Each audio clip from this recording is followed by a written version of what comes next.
Thank you to today's Patreon sponsor, Jenna. We are so grateful to you. Thank you so much for your support.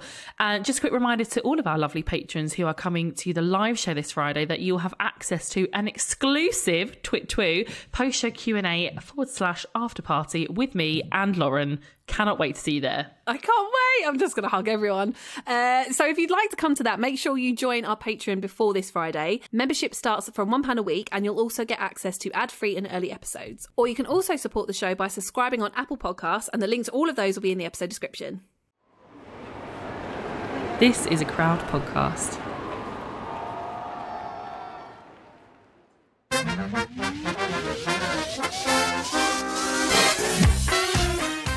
I don't squirt, I gush. Of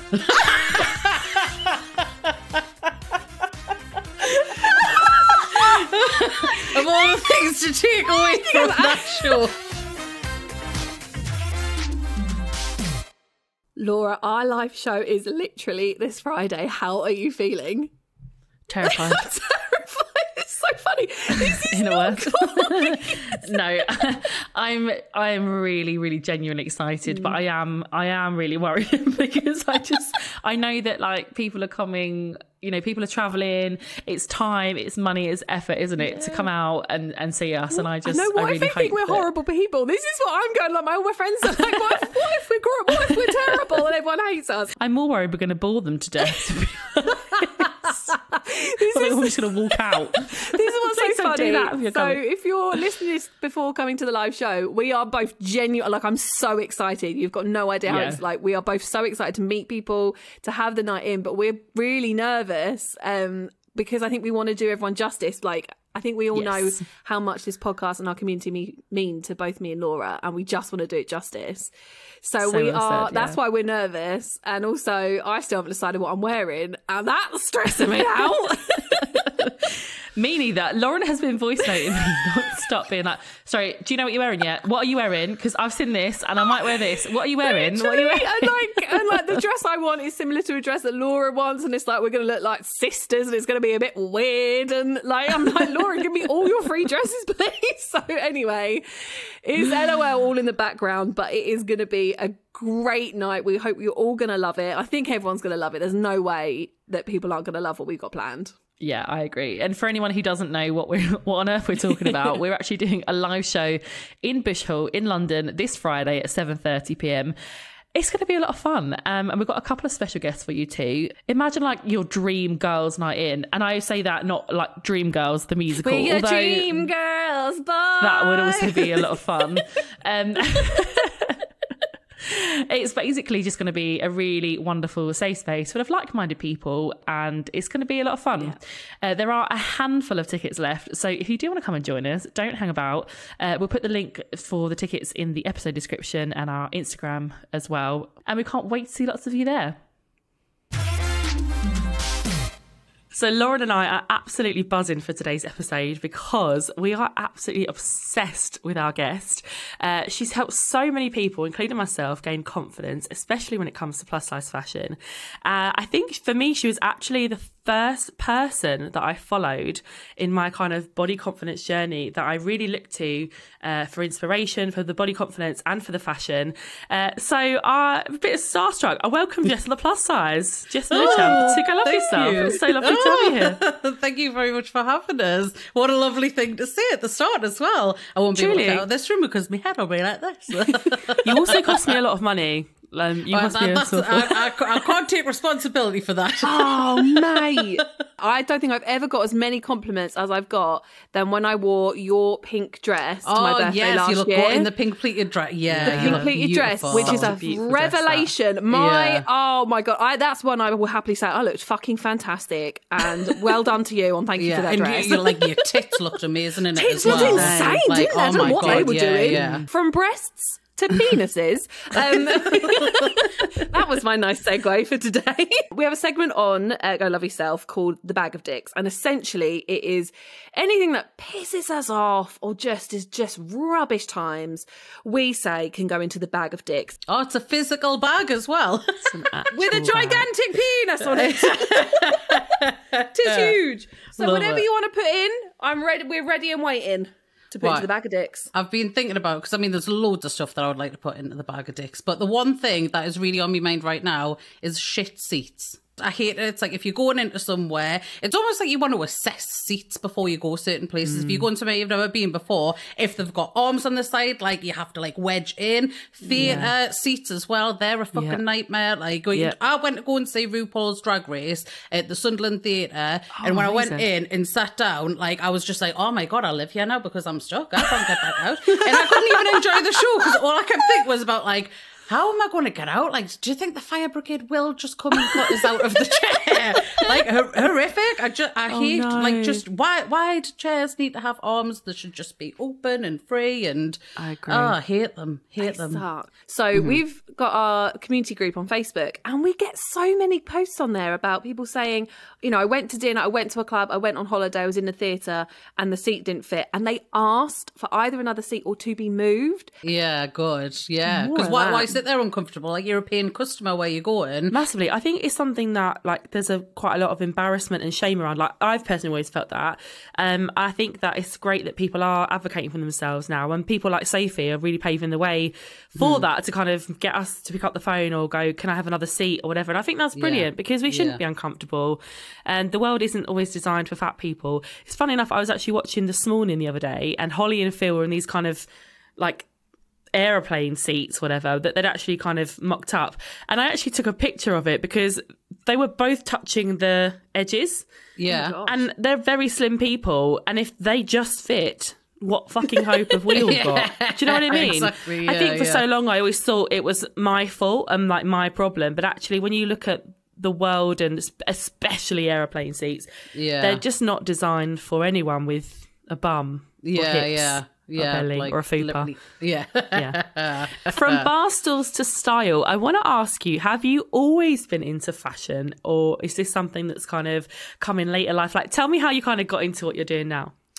So I've always liked fashion, but there was just never anything nice for, like, you know, the prime time of your life when you're like a teenager, and like, this is the time to express yourself and like be cool and be out with your friends. And like, where do you shop? Like, not many places, because not many places sell your sizes, and then the stuff that they've got, oh shit. So I've always liked it, enjoyed what other people are wearing. I mean, to be fair as well though, early 2000s fashion is like a little bit questionable.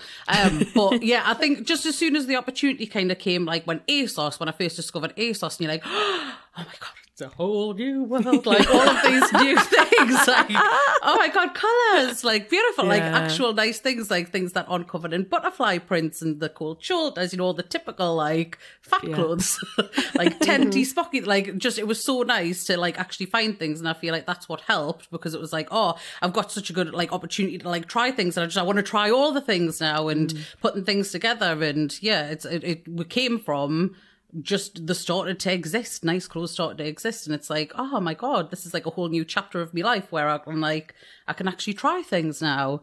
So it's like, that's where it sort of came from. Yeah, same actually for me as well. ASOS Curve was like, holy shit! Like, whoa! And they go up to what size? Yeah. But yeah, I feel like I've always had like a decent eye for things. Like when it wasn't like fashion wasn't there, I've always like tried to like, you know, good like makeup styles, or trying different hairstyles and that sort of thing. I think always like being like the fat one of the group, I always felt like I had to make more of an effort for like presenting yourself. So it's like your makeup needs to be good. I mean, fat and spotty as well, like really, really spotty. So like make your makeup flawless, make your personality shine, because like nothing else is going on for you. Like that's the way that I used to think. So yeah, it was using all those things to kind of present myself better and just kind of have a little bit of an eye for it, I think. So is it fair to say that you haven't always been body confident?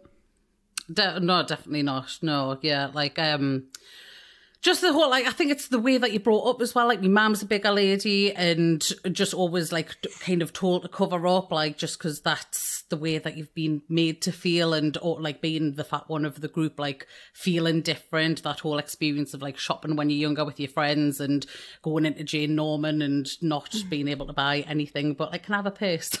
Just because I want the Jane Norman bag. I want the Jane Norman carrier bag. That's all I want. I need one for my PE kit. I'm desperate. Across the UK, if you were born anywhere between probably what, like 85 and 95, like You went into Jane Norman, whether you could or couldn't fit into the clothes, and you got the piggy bag. Yeah. That's all I wanted. But I was devastated. Like, had me pocket money, like, right, the only thing that I can buy, it was like either socks or like a purse or whatever. Got it. And then like that wasn't good enough to get the big bag. It was just like one of the little carrier bags. I'm like, no, all right, unacceptable. thank you. And then that was it. So then what I used to do is my friends, when they were finished with their PE bag and they got a fresh Jane Norman carrier bag, I would get the cast off that was already wrinkly and faded and shit. And I'm like, it's a Jane Norman. Like, it's a fucking carrier bag. Why are you bothered? Like, we were so obsessed with them though, weren't we? It was like you weren't anyone or anything unless you had a Jane Norman PE bag. A carrier bag. It really was a carrier bag. So just, like always felt like a bit of an outsider because like felt different, like didn't fit in with what everybody else was kind of doing looks wise. And then I think it all sort of started to change when I found like the sort of Instagram community, like that made a big difference for me. And the biggest thing was going to the Curve Fashion Festival, literally life changing for me because that's where it all kind of started for me. So I went because I won tickets on a competition and went down with my friend, like was dead last minute, we were just there and back in the day. And it was just so like, literally again another whole new world.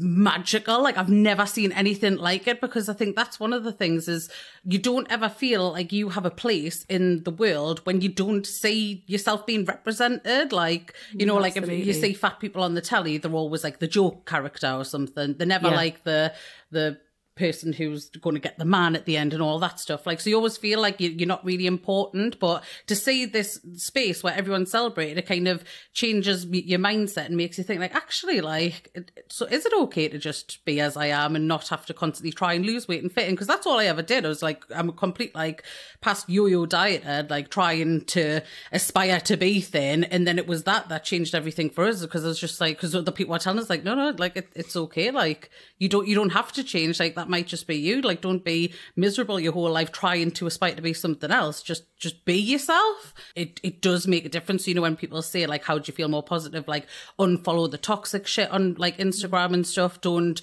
follow people that make you feel bad about yourself. You just, all you want to soak in all the goodness. Like, be a little sponge and soak in all of that goodness. And it really does start to resonate, like changing from the negative sort of speech to like the positive sort of speech. Like, that is the best way to do it. I couldn't agree more. And like, I think it's a huge fundamental change in my journey. We've got to get a better word, babes. is honestly social media. You know, let's all move up. We all spend a bunch of time on social media. I literally love it. And having representation of people that look like me is insane. Like you said, soak it all up, put it absolutely everywhere. We're not following anyone that would ever say anything gross or anything like that. So we're only following, and we're in that little bubble. And then sometimes something comes along and it bursts the bubble, and it's awful and it's sickening. But in that bubble, you can grow and you can become more confident. And 1000%, I just, sort of realised that's probably the biggest, I don't know, like advice I could also give to anyone else. Just absolutely surround yourself with it. Get in that little bubble and just don't care. Yeah, definitely. And I'm glad you said that about like social media and the community being a positive place. Like, I think social media gets a bad reputation a lot of the time, but like definitely it's helped me. Someone actually asked me the other day if you could go back, if you had the chance to like have your childhood like now in like the digital age, or to have it like before, like what would you choose? And I think she told me that I was like the only person that said that I would have it now, because online shopping, like mostly a dream. And also like you said about representation, I never saw anybody that looked like me like dress well or kind of have any confidence. So I just felt like a complete fat freak who didn't even deserve nice clothes. I couldn't afford them even if they were available, to be fair, but I just couldn't find what I wanted. I felt like I had an eye for style. I knew what I wanted to wear, but I just couldn't have it, and it really impacted me. So I think I would choose to grow up now, even though like it's, you know, it can sometimes be toxic and you do have to be a bit careful and protect yourself. Like, I think there are still a lot of benefits, a lot of pros. Yeah, definitely. Oh my God. I mean, I don't know if I would. Really? Just because like teenagers, and social media, because once it's out there forever. I just know from like some of my friends who've got teenagers, like experiences that they've had where it's like, once it's out there, and I just like the bullying that comes with it. Like, I think that's scary. I love when I was born. Like, I just feel like we were born, like I'm 88, I was born. You know the simpler time, but you don't know it's so simple where you're like, I don't know what I'm doing. I mean, I say that I really struggle to set up this microphone for this podcast. But like, I feel like it's just best of both worlds. I really love the time that I was agree. born. I'm 88 as well. I think like the people maybe a couple of years around us, we've got it because we didn't get Facebook until we were like 17, Bebo maybe 16. Because then with like, MySpace, remember MySpace? MySpace, yeah. So like that's when we were maybe like I don't know about you lot, but pre-15 I was not cute, and those photos don't exist online. So like, do you know what I mean? So those teenagers now in 10 years time, they've got all their like teenage icky pictures that are going to be online that their mums have posted and all that. Mine don't exist. Mine are literally in a box somewhere. So we've got the best of both worlds. But I do take your point, Nora, of like growing up, how different would and this goes to body privilege because I grew up similar, so I don't, the experiences that you two are talking about are so different to mine, but of how would you have both been if you'd grown up in a world where all the good bits, you could have the good bits of the representation, the fashion, the people, starting to be a little bit more less dickheady about bodies and stuff like that. I wonder. I think give it a few more years and like hopefully it's filtering down more so. And I think then I would maybe agree and say like, oh yes, that would be better for teenagers. I just like worry that there's still quite a toxic sort of space around for them and like the expectations, the whole Love Island like aesthetic and that sort of thing. Like I worry about that, but it is just knowing as well though, like in a few years time, if the sort of body positivity and like not bullying and not being nasty, like being kind and all of that stuff, if that filters through more, then that would be so much nicer, because having this space, and if I could have this back then, I know that I would have been different. But then it's like I'm okay with how I am now as well. Like that trauma shaped as who I've become, and it's nice to be able to help people. Because like I'll get messages from people who are a lot older as well, who are like, oh, like you've really helped us see myself differently. Like I'm 55 and I never thought that I would wear a dress, and now I'm wearing a dress. Like I usually wear like leggings and a baggy t-shirt, but I'm wearing a dress and I feel amazing. I'm just like, good. Like it doesn't matter what point you start, just start, because like you're going to be so much happier for it. Like it just, when you give less of a shit, it just like everything just, it all clicks, and just life is so much happier, and you'll never go back. Like, I mean, you can have your wobbles, but like you'll never go back to it, because like just that feeling, it's so like liberating. The biggest thing about like getting myself ready is like, right, well, the starting point is I am fat. How do I dress? What do I do? How do I make the fatness not look fat? Like, well, are you fat? Like, there's no change in that unless you did lose it. Like, that's that. Like, but you like everyone can see that you're like, so you might as well just wear the things that make you happy and make you feel good. Yeah, couldn't agree more. And it's revolutionary when you start doing it as well. And also a big thing that I've learned in the last, I would say 6 months, is also not really genuinely wearing what you want to, and not even what other people in bigger bodies are wearing. So I was doing like the floral midi dress thing loads last summer, and then all of a sudden one day I put on a mini dress and I was like, hot diggity damn, this feels fabulous. And so now that's what you know what I mean? So just really do, and truly. And like you said, just start wearing whatever the fuck you want. Life's too short. If you want to wear like a lime green crop top and shorts, do it. You're fucking going to rock it, because you're going to feel comfortable in it. So do it. Yeah, exactly. And it's like, because like you say as well, you don't need to go to the extremes of like wearing like crop tops and like really short. You don't need to do that to feel good about yourself and be body positive and like love your own body. You don't need to flash everything. It's just being comfortable and be happy in your choices. So like it could be that like the amount of people who are covering up in the summer because they cannot have their arms out, like that's still like a huge thing. You think like, especially the heat wave that we had last year, you're actually physically uncomfortable. Like just slip your cardigan off, get your arms out, and because this this is the thing, once you do it and you realise that, like, you didn't die, then it's like, world actually, end. so I didn't die. Oh, yeah, so I can do it again because I didn't die. Like, it's just like those little steps. So, like, going from being covered up in, like, leggings and baggy tops, like, all right, well, I'm going to wear a bit more of a, like, a fitted dress. It's going to nip us in, or I'm going to wear a slightly shorter sleeve, or whatever it is. You don't need to go to the extremes. Just those little things that you fancy try and give them a try. Yeah, definitely. What advice would you give to people about how to stop caring so much? It's a hard one because I can't even pinpoint the moment when I stopped caring, and I think, like, to a degree you will never fully stop caring. Like, the certain things that, like, because I am a people pleaser. Like, I don't ever want to upset anybody, but, like, clothing wise, I don't know, that doing those little steps of, like, just introducing, so, like, it's even say for a crop top or something, or tucking in, take it back even simpler, if you're just tucking your top in, because that's a big one for people. It is. I did that for the first time last year. Terrifying. I've never done it. Why not? As a bigger babe, I've not done it, and I'm not there yet. Like, I will get there because I think that's the badass move. But still, even me, I'm like, yeah, get your legs out, get your tits out. I'm like, no, Fupa, cannot possibly. Yeah. But honestly, I think it looks so good. Like, it looks fucking awesome. I can't, but I'm not even just so good. Like, I think it looks so much better. Like, say if you've got, like, a t-shirt and you're pulling it over, I'm just like, that's not the good shape. Like, I think it looks even better when you are tucked in. But that little, like, taking those baby steps of, like, just that whole, like, realising, like, once you've done it, nothing bad happens. So, like, if you're doing tucking in, you tuck something in, but then you put, like, a cardigan or a blazer or something over the top. So actually, as much as you tucked in, there's only, like, this little slither at the front that's on show. You're completely covered over, and, like, you're feeling comfortable. Then next time you might not wear the jacket, or you might wear the jacket several times, like, whatever it is. But you'll do that, and you know what? You'll probably then get complimented, like, oh, you look really good. Like, I've never seen you in this before. And it's that, like, getting that lovely feedback from people where they're just like, because they're seeing you in things and seeing that you're, like, brighter because you feel better in the clothes. Like, you feel like, oh, like, you know, when you feel a bit special when you put something on, like, and you feel good in an outfit, like, it radiates in you, like, and you glow, like, it is, like, an actual thing. Like, I do believe that.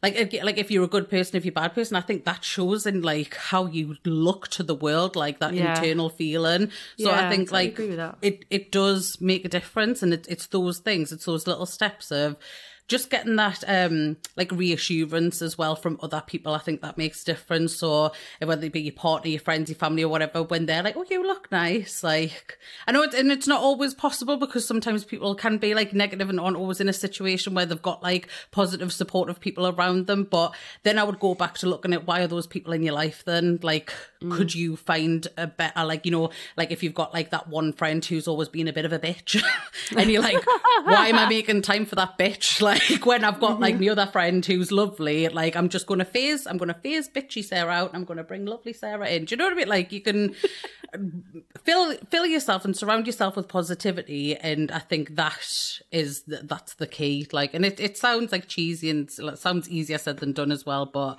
that is, I think, the way to do it. I think we should all just be a bit more Jess, don't you, Lauren? Hell, fucking yes. I fucking love you. I knew it was a good idea to get you on the podcast. Oh, thank you. I'm just like, oh my God, I'm rambling me fucking tits off. They're going to have to edit so much of this. No, I'm loving it. I was literally, as you were talking, just thinking, she's so great.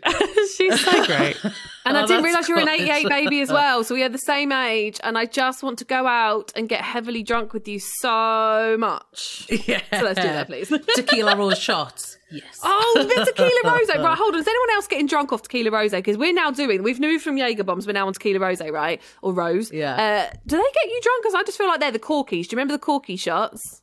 Oh, yes. Yeah. Do they exist still? I don't know, but I feel like tequila rose is just like the corky shots. Yeah, it is. And, like, I don't feel like they do anything. It's just that whole, like, shots. Like, yeah, like, let's amp it up. We're getting some shotty. I can't be doing sambucas when I'm 34 up in the bottomless brunch anymore. I mean, I do.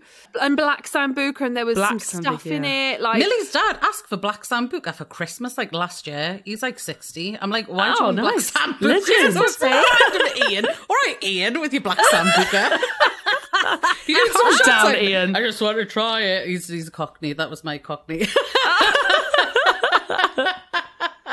I'm sure your Cockney is better than my Geordie, so we'll let you know. Right, Laura, hold on, because this is it. As soon as Jess joined the call, I was like, I'm obsessed with your accent. Me and my friend Stacey would do accents all the time to each other. We barely speak in our actual accent, and we've been doing Geordie a lot recently. And I was like, I know that I'm going to be that person who just slips into a Geordie accent accidentally, not meaning any offence, but I'll just do it. And it's happened almost a few times. But Laura, before I go for mine, please do yours. No, the floor is all yours. Go for it. Yeah, I'll let you go for it this one. Okay, are we ready? So there's always a phrase that gets you into an accent, right? And I've discovered my one for Geordie, which is really difficult. Is it a hard accent for us Southerners to do? Is a quote from Geordie Shore. I'm really sorry, I was heavily into Geordie Shore back in the day. And it's a quote by Sophie. And she goes, oh no, I can't look at you. I'm like, do you want us to look away? As if I'm like in front of you. Basically. I'll shut my eyes. So she goes, no, okay, hold on. She goes, I don't squirt, I gush.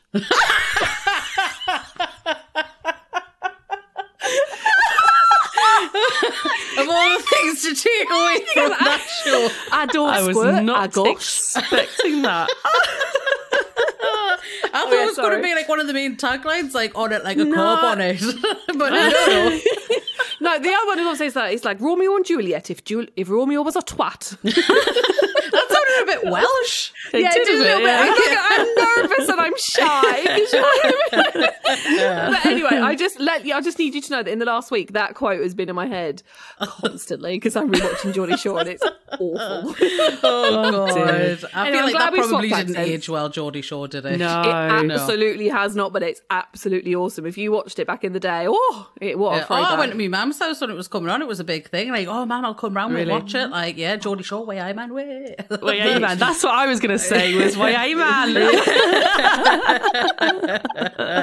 That was a big thing. And then we're watching it. We're just like, we don't all behave like that. Like, this is not a representation of Geordies.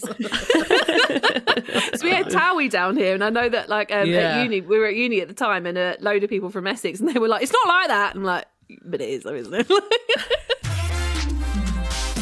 I'm pretty sure that probably every girl in the UK has probably got a piece of clothing from one of your collections because some of the stuff is just really fantastic, and it's really good to see the models on there are a range of different sizes that doesn't feel token. Yeah. How did it get started, and what's that process like? So it was 2020 when times were very grim, and I'm sure it was October. It was a Saturday night, and I had an email from Adam, the CEO, Adam Frisbee, and I was just like, Millie, like.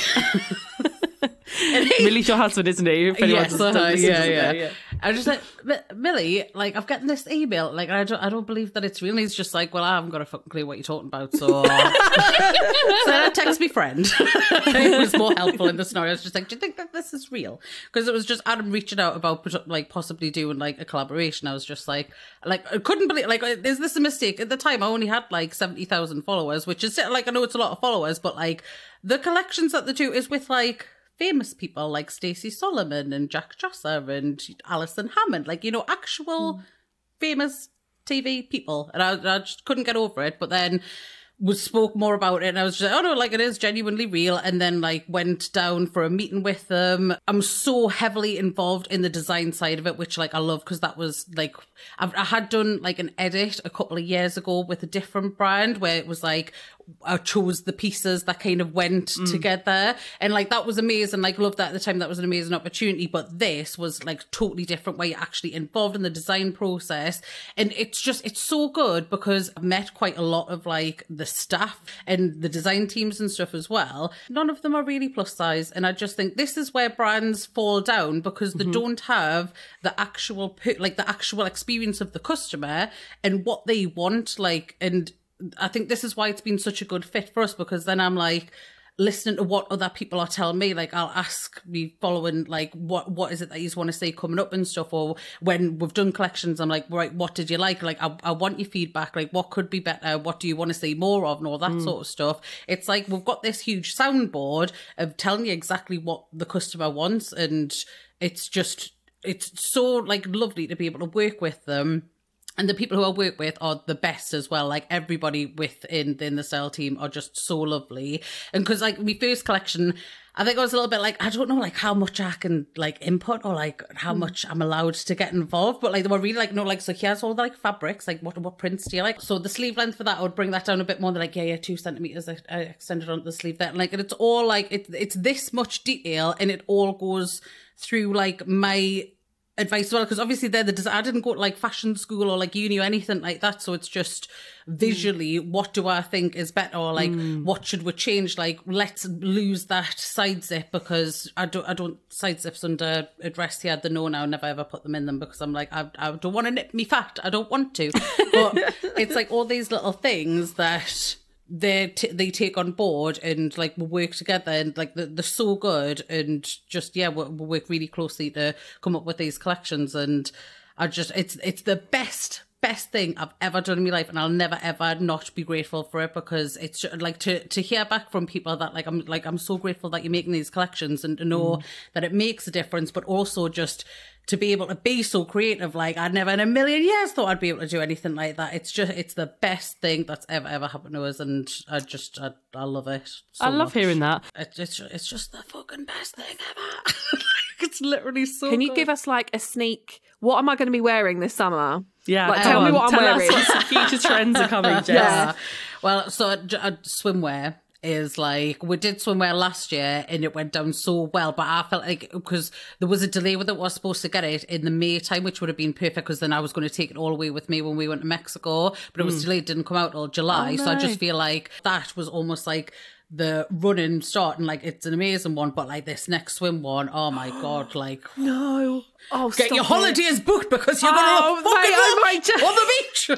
I'm excited for this, because it's really hard, I think, to buy like decent plus size swimwear. I used to always buy my swimwear from M&S, and I've still got a couple of costumes, but they stop at a 24, and I always think you need to kind of size up in swimwear, because they're always like that clingy material anyway. And I did get a couple of decent bits from ASOS Curve, but I honestly can't tell you how excited I am to see your swimwear collection, because I feel like it is it's really hard to find decent swimwear when you're fat. It doesn't also show a fupa. Everyone wants you it's all like bikini bottoms up to your armpits and that show everything. I feel like, I'm trusting you that you're going to give me some stuff that's going to fit my boobs and my fupa. No pressure, Jess. No, like I would already know. Yes, it would all fit. She knows. Lovely, because I'm the same. Like when we were in the fit meeting for even like the first one, and like the fit models trying them on, I'm just like, see where that's cutting around the arse, you need a little bit more over there, just a little bit more, like, because this is what I want the full coverage. Like I don't want a cheek hanging out, and like some people will, like, and that's absolutely fine, but for me, I just know that I want full coverage. I just want nice full bum coverage. I don't want to be like eating my bikini up my arsehole. Everyone see what you have for breakfast. No, I agree. Yeah, and like you said, each their own. Some people want to wear like an itsy bitsy teeny weeny yellow polka dot bikini. That was really hard to say. I'm very proud of myself. But but not everyone does. So I think it's about catering for everyone, isn't it? Oh my god, I'm excited. There's other stuff as well coming, like we've got occasion wear stuff coming as well, and like just some other, like, we're trying something a little bit different in the summer for one of the collections, but yeah, it's all very, very exciting. It's just so important. Like me and Laura talk all the time about, there are a lot of plus size brands that don't have any people in bigger bodies in any of the teams. And I feel represented with your clothes, Jess, so thank you. Oh god, because it makes a huge difference. Like there's so many, like, especially on ASOS at the minute as well, like so many lovely dresses, but they've just got like bits cut out in places. I'm just like, why did you do that? Why?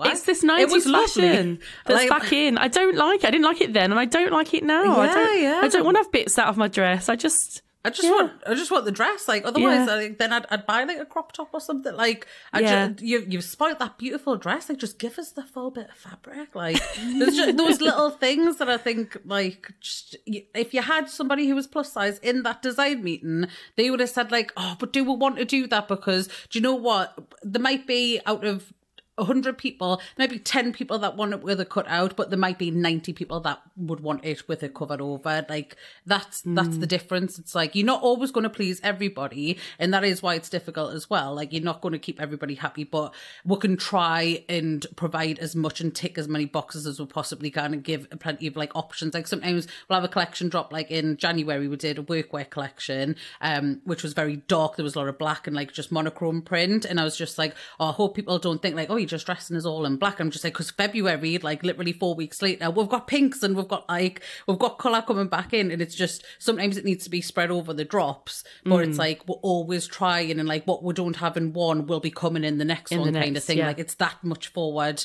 planning goes into it. Yeah. Love that. You mentioned about like the cutouts and things. I wanted to know what your biggest pet peeve was when it comes to like plus size fashion. It's probably more like, I mean, the cutout things, like, that really does irritate the life out of us. Like, there was a gorgeous Topshop dress that I tried last year. It was like an ombre one, and it was green. It was, oh my God, it was beautiful. I saw that. And yeah, you look great in that. Yeah. Why? Yeah. Why? That got returned because of that. And like, so many people didn't even realise that the cutout bits were there. And I'm just like, because that's how much of an impact they make. Like, they're so pointless. Just fucking put the material back in. Yeah, so stupid. Same with the cold shoulder tops. Like, I would like my shoulders to be covered. Thank you. Yeah, exactly. Like, I just don't understand it. It's like the prints and stuff, like the butterfly prints, like, over it. It's so annoying because now, if anything, I see butterflies on anything, any homeware stuff, like kitchen shit. I'm like, I now physically cannot do it anymore. Trauma? It's like past butterfly trauma. But if one comes flying towards us in the street, I'm like, stay away. So was there like any negativity surrounding the launch of the collection from like, I don't know, like the in the style kind of like customer base, or was it just like really well received? So there was no like negative as far as I know. Like, well, nobody told us. It was all really positive, and again, because I surround myself in that positive bubble, all I got was like really like lovely messages from people, like really like were so excited about it. So I'd never seen any sort of negative backlash or anything. I think just most people were really, really happy for us. So brilliant. Yeah, it was really nice. Yeah. Oh, so happy to hear that. And what about in general? Like, do you have to deal with like a lot of trolling, or have you found that it's like getting easier?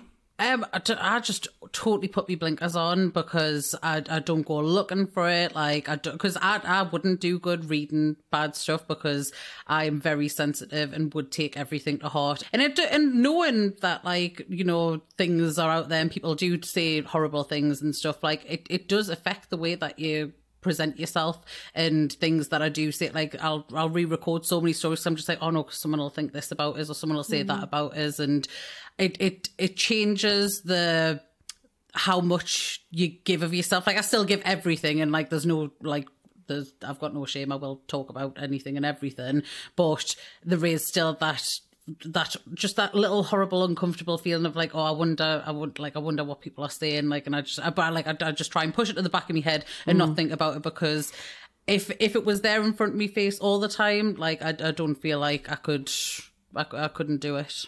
I literally couldn't do it because it's devastating. Because I know you had like horrible stuff because you're like TV famous, and like I think it's harder to get away from then as well, isn't it? Like, it's I definitely had my fair share of it. I think at the beginning, I think less so much now. Like, and I've put like certain controls on, so that certain words are like blocked and banned and stuff. And like generally, like 99.9% of the time, it is a really lovely, happy, safe space. Like, get the odd troll. I did look at some stuff on a website once, and like you, I was like, never again, because I was literally for a week, I was like, I don't want to do this anymore. I questioned everything that I was putting out, and then you're not yourself. And I realised actually, like, those people that are criticising you, like, they didn't really, but it's like a metaphor of like, someone said to me, like, they bought tickets to see the show. Like, they're not, and they're never going to be the ones actually on the stage. Like, do you know what I mean? Like, as in, like, yeah, they're not putting themselves out there, like, to be vulnerable and to be judged and stuff. So basically, they can just get in a bag of dicks.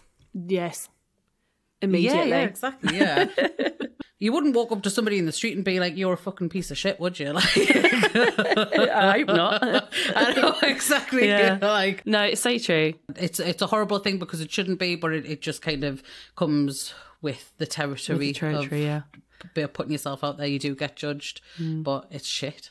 But then you get the loveliness, and then it's like... It far outweighs it. So I'm not saying it outweighs it, but or should outweigh it, but like there's so many positives, and living your life unapologetically, as you said, Jess, is amazing. And I think the more people that do that, then the more people that do that. Do you know what I mean? Yeah. You're going to influence other people to do that. And that's the best. Yeah. That's what I want to see. That's why I fell in love with you in the first place. Same. And I think you're brilliant. And I'm so happy we finally got you on the podcast. You were so requested. We got so many messages. Every time, isn't it? Every time that we put out, who do you want to see? Your number freaking one, hun. Oh, thank you. Thanks. Honestly, I'm so fucking boring. You're not boring. Do not put yourself down. You're not boring. How would you say it in Geordie language? You're a great crack. Is that right? You're a great... I mean, I would take that as like you're a great crack, like you've got a great like crack of your arse or something. I mean, no, it's in like you've got good crack. Yeah. You're a good crack. Or... On that note, thank you so much, Jess. You've been amazing. We've loved every minute of that. It's been brilliant. Oh, thank you so much. Awesome. It's been so lovely talking to you, and well done for everything that you are doing on here as well, because this is like such a lovely like safe space, and the stuff that you are talking about and everything, like it does make a huge difference. So well done for doing your amazing podcast as well. Oh, thanks. I'm emotional now. Thank you so much. Right, I don't know about you, but I loved when we did that segment, Am I the Arsehole, a few weeks ago. So I asked our producer Fionn to get a few more for us to react to. And I actually haven't seen these yet, so this is going to be a surprise for both of us. Right. I'm very excited. Are you ready? I'm so unbelievably ready. I've just like speed read the first one. I'm already trying not to laugh. Okay. I'm buzzing. Oh, God. Honestly, the internet is wild. Am I the arsehole for prioritising my parrot over my stepdaughter's wedding? I'll elaborate. Okay. See why I was giggling. Okay. So stupid. I'm the owner of a wonderful rescued macaw. She's a wonderful bird. Why does that sound wrong? She's a lovely bird. She's a wonderful bird, but has a lot of issues due to an abusive former home. Sad. I've had her for 3 years, and since then haven't taken any vacations or trips away, as it would be too disruptive for her. She distrusts everyone and is very reliant on her routine. I love her deeply, and I'm happy to make sacrifices for her. They are permanent toddlers and very intelligent birds. My stepdaughter is getting married in March, and naturally there's a lot of preparation involved. They're wanting a huge traditional wedding, and she's stressed out of her mind. They live out of state, and she invited me recently to come visit her for a week to help make wedding plans and spend time with her 2-year-old. I declined, and she insisted to know why, acting very hurt, and I explained, the parrot. Well, it all went downhill from there. She caused a massive fuss with her dad, saying she never got a mother figure and I never accepted her as my full blood daughter, and this is the ultimate snub for a silly animal. But I don't see why I should be expected to take holiday time off work to babysit and bond all of a sudden, and I don't see how I'm a monster for this. Am I the arsehole here? There's some family... There's a lot to unpack there, isn't there? There's a lot of family trauma there that we're blaming on this poor parrot, if I'm honest. The poor lovely bird is just trying to live their best life and getting blamed all the family trauma. Right, I don't have pets, Laura, so I don't know if I'm well equipped to answer this question, because I think she is an arsehole. Oh, do you? Yeah. I can see both sides, right? So if I was the daughter and I was stressed out of my mind, had a 2-year-old, big wedding, I'd be like, I need some help. But also, as a pet owner, they are your world, like they are. And I spent most of the holiday missing Buddy and talking about how much I love and miss him, even though he does annoy me on a daily basis. So I get it. But also, this might be slightly controversial, but you know, like it wasn't her decision for her to get married, was it? Like the wedding is her choice. So no, it's the bond in air quotes for me. That's quite passive aggressive, isn't it? So I'm basically thinking that everyone in this situation, minus the parrot, is an arsehole. That is my conclusion. Okay, fine. Yeah, fair enough. Okay, you ready for another one? Always. Am I the arsehole for wanting to be paid for babysitting my own daughter? Yes. No, we'll get into it first. Okay, my wife really likes watching scary movies, but I've never enjoyed them. I get too scared and end up having a bad time, so I prefer to avoid them. She has always had a hard time finding people that have this niche interest, and that's why it was such a big deal when we met our neighbour, Walter. This is so made up. Anyway, we found out that he also shares this tendency. Yeah, they very quickly They very quickly started to make plans to watch movies together. I was invited to be a part of this, but I refused. Sorry, it was the silence. She put herself on mute and she silent coughed, but it's the video and it was like not. No, I burped. Oh! So glad we have YouTube. So glad we have YouTube. Keep it in. Keep it in. God, this is not live. What are we going to do? We have to do this live. Anyway, okay. I prefer to just stay at home babysitting our daughter. And this is a man, isn't it? This is a man. This is a man. Yes, you're the arsehole, full stop. You're babysitting the child. Absolutely. I'm fuming. They eventually started doing stuff outside of watching movies. Oh, hello, like going out for dinner. Walter invited all of us, including the kids, to go with him to a restaurant that a friend of his owned. But I said no because it was too expensive. This has become a regular thing. And in a way, it is a good deal for me because Walter pays for my wife's dinner and she can't complain anymore about me not taking her to fancy restaurants. Oh, I hate this man.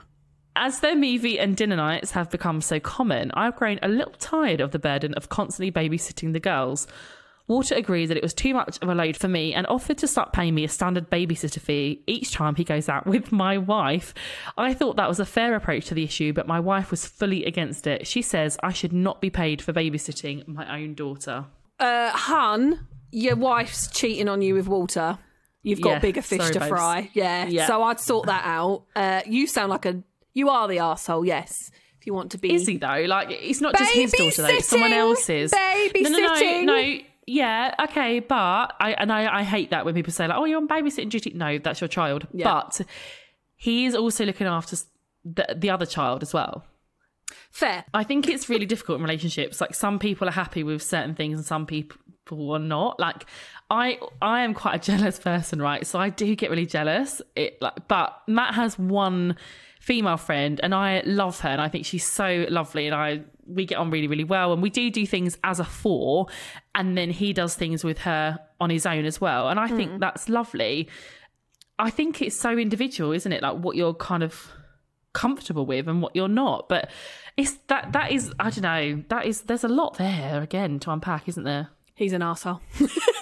Do you think? So I can be so flippant when you're single and you're objective. And any man that mentions the word babysitting when they talk about their own child, whether you've got other children there as well, full stop, you're an arsehole. I'm assuming that child can go to somebody else's house. There's other issues at play here. It's like the poor parrot.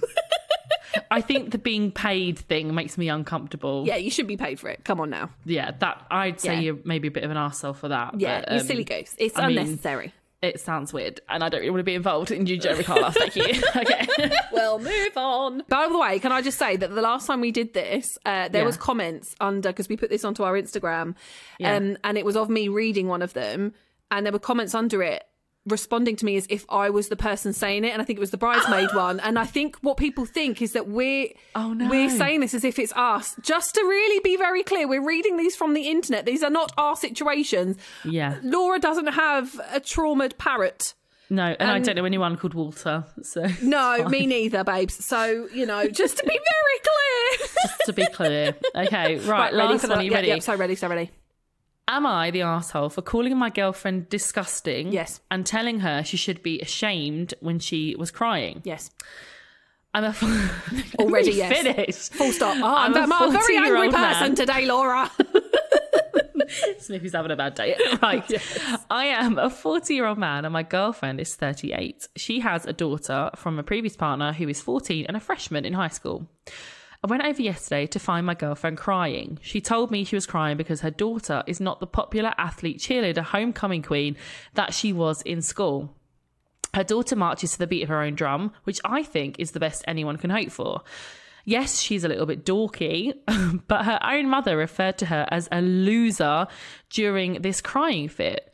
She's very into anime. Most of her wardrobe is black t-shirts with anime or video game characters on them. She's a happy kid and has a social circle who all have similar interests. It's just not the circle her mum wishes she was in. Here are some quotes from her during this that turned me red. I never would have imagined my daughter would be a dweeb. She needs to grow out of this before college. And my personal favourite, I wouldn't have been caught dead with kids that look like that. I called her disgusting and told her she should be ashamed of herself. I said her daughter is happy and how would she feel to hear her mum crying about her perceived popularity. I told her how lucky she has it that her daughter doesn't deal with a lot of the issues kids these days have. This ends with her being very upset with me because instead of consoling her when she was crying, I called her names. Am I the arsehole? No, I've changed my mind.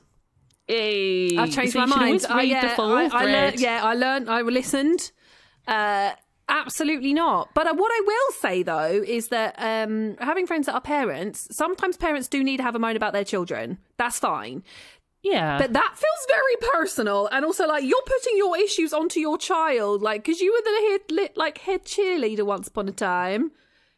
Don't be putting your issues onto your child. That doesn't feel nice.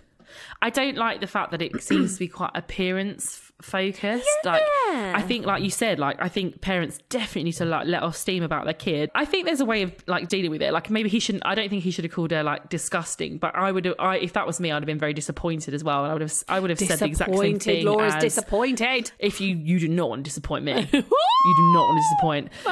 I think that he could have like maybe been a little bit more tactful, but I think he had a massive point when he said, like, you know, she's pretty lucky considering like how many like issues and she's got a social She's circle. happy and healthy by the sound of it. That's all you want for your kid, isn't it? Like, if you want to have a mind about your kid, be like, oh, they're really annoying me today. That's cool beans. Don't be like, what was it? So I wouldn't be caught dead with a kid like that. That's your kid. Yeah, that's really mean, stupid. isn't it? So stupid. Yeah. So in this case, and this only case of the three, no, he is not the arsehole. I'm happy to concede that one. But we got to do them more because they're really funny. I also love that they're so jokey, and then we, perhaps more than you give a very serious answer back. To be like, no, this is this is why you should be a counsellor, Laura, because again, it's like very serious and well thought out answer to these silly questions. See both sides. I try. Yeah, she's a lovely bird, but she's a bit traumatized about it. Yeah. No, I want that on my grave. She's a lovely bird. She's a lovely bird, but she's gone through some stuff. There you go. Hashtag childhood trauma. We're not laughing about childhood trauma, honestly, promise. Anyway, completely of it. Anyway, this right, we got to get back onto the script, which is basically saying thank you so much for listening to this episode. This is really cheered me up, I must say. And if you ever want to get in touch with us, you can DM us on Instagram at GoLoveYourselfPod or email us golove@crowdnetwork.co.uk. You can also support the show by subscribing on Patreon or Apple Podcasts, where you can get ad-free and early episodes for as little as £1 a week. Or you can listen ad-free on Amazon Music. And remember to check out our brand new YouTube channel. We also, last but not least, we still have a few tickets left for our live show in London this Friday. The link to those will be in the episode description. Thank you for listening. We'll see you next week.